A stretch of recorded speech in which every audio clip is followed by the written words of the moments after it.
गायत्री अपने बेटे सोहन और बहू नेहा के साथ रहा करती थी। रोहन की शादी को अभी 6 महीने ही बीते थे, लेकिन रोहन नेहा को पसंद नहीं करता था। वह गांव में नहीं रहना चाहता, शहर जाना चाहता था। माँ, मैं आपसे कितनी बार कह चुका हूँ मुझे शहर जाना है। यहाँ मैं कुछ नहीं कर पाऊंगा। जिंदगी भर इसी तरह रहना पड़ेगा। मैं शहर जाकर कुछ करना चाहता हूँ। गायत्री रोहन को बहुत समझाती थी कि अभी शादी को कुछ ही दिन हुए हैं, गांव में ही अपना कुछ बिजनेस कर ले, लेकिन वह बात नहीं मानता। इसलिए गायत्री एक दिन उसे शहर जाने के लिए कह देती है। आज रोहन बहुत खुश था, क्योंकि वह जैसा चाहता था वही हो गया। लेकिन बेचारी नेहा, अभी शादी को तो 6 ही महीने हुए थे, एक दूसरे को अच्छे से जानना भी नहीं था, और उसका पति शहर चला गया। नेहा बहुत रोती।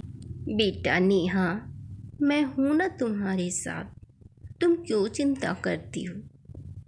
तुम मेरी बहू नहीं, बेटी हो। और रही बात रोहन की, तो बेटा वो काम करने शहर गया है, कुछ दिनों में वापस आ जाएगा। और बेटा शहर जाकर 2 पैसे कमा लेगा, ये अच्छी बात है ना। वैसे भी गांव में सभी लोग बेरोजगार ही हैं। अपनी सास के समझाने पर नेहा भी समझ जाती है।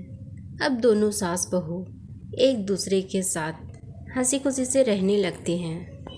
हाँ मम्मी जी, आप हैं ना मेरे साथ, मुझे किसी बात की चिंता नहीं है। लेकिन माँ जी, रोहन के गए हुए इतने दिन हो गए, लेकिन अभी तक उन्होंने एक फ़ोन तक नहीं किया है। और जब मैं फ़ोन करती हूँ तो वो फ़ोन उठा भी नहीं रहे हैं।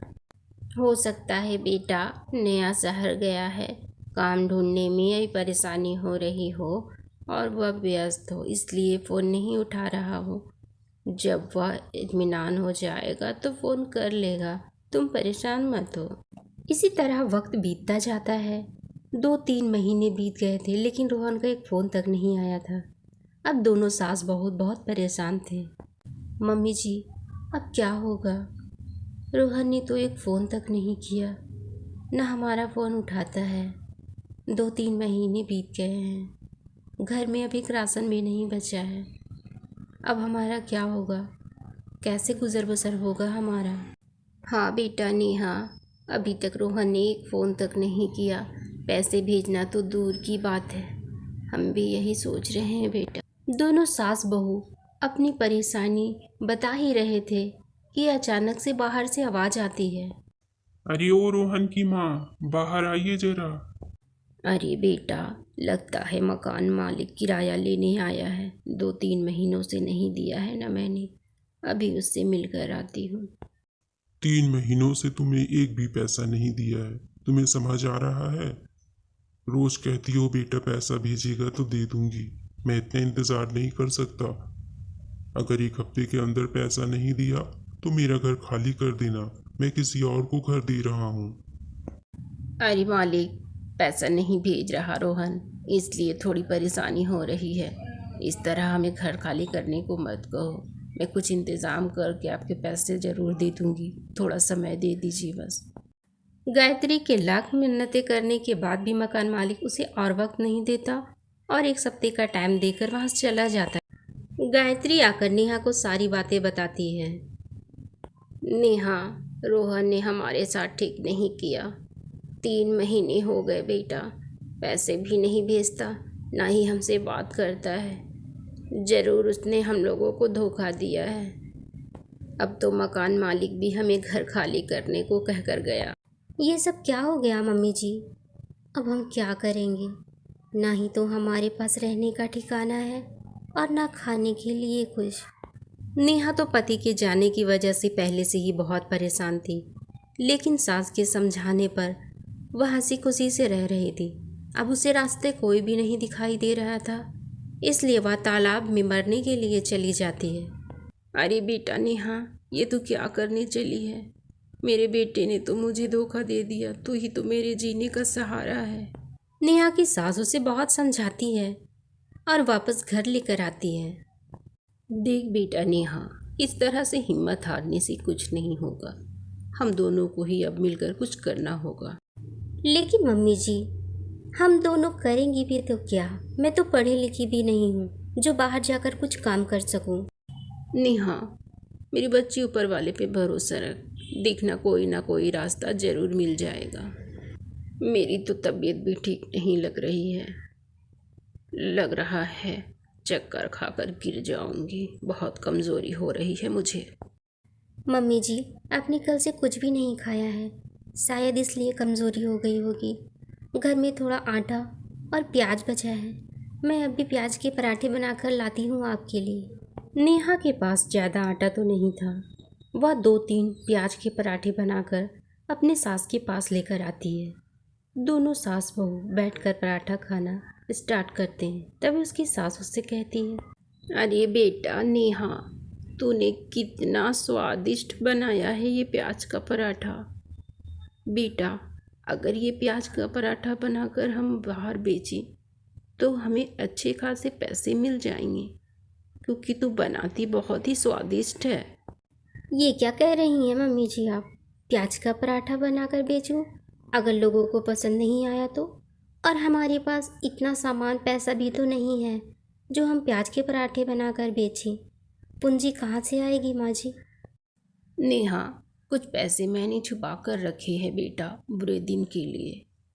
उन पैसों को खाने से अच्छा है हम अपना व्यापार शुरू कर लें।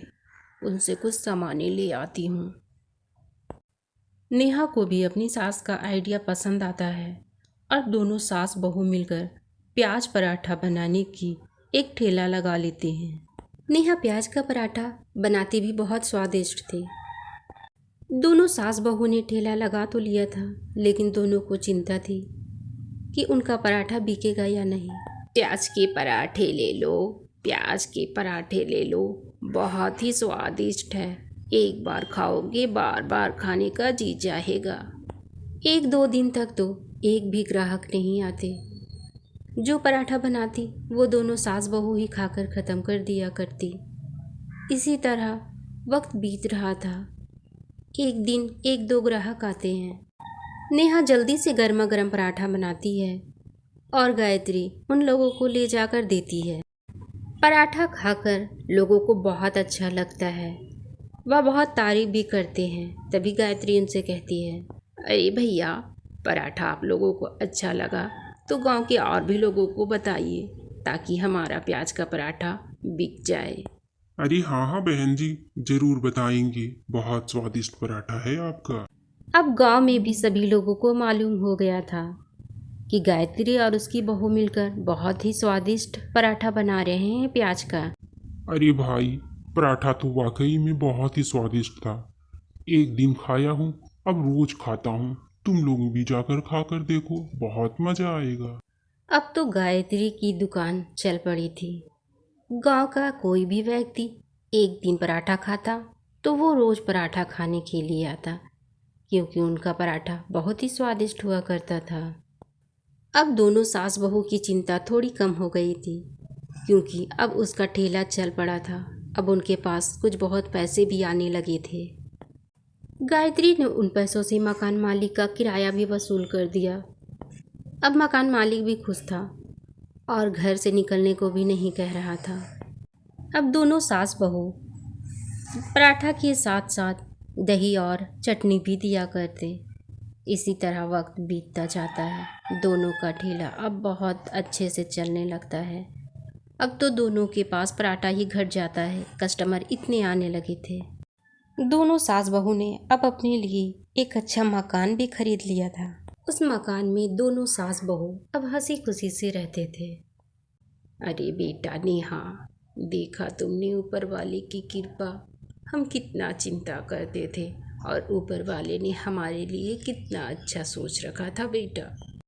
अब चलो बेटा ठेले पर, नहीं तो सब पराठा खाने घर पे चले आएंगे। तुम बनाती भी इतना स्वादिष्ट हो। सुबह होते ही दोनों सास बहू अपना ठेला लगा दिया करती थी और शाम होते होते उनका सारा पराठा बिक जाया करता। एक ग्राहक जाता नहीं कि दूसरा चला आता था। अब गायत्री और नेहा को किसी चीज़ की कोई कमी नहीं थी।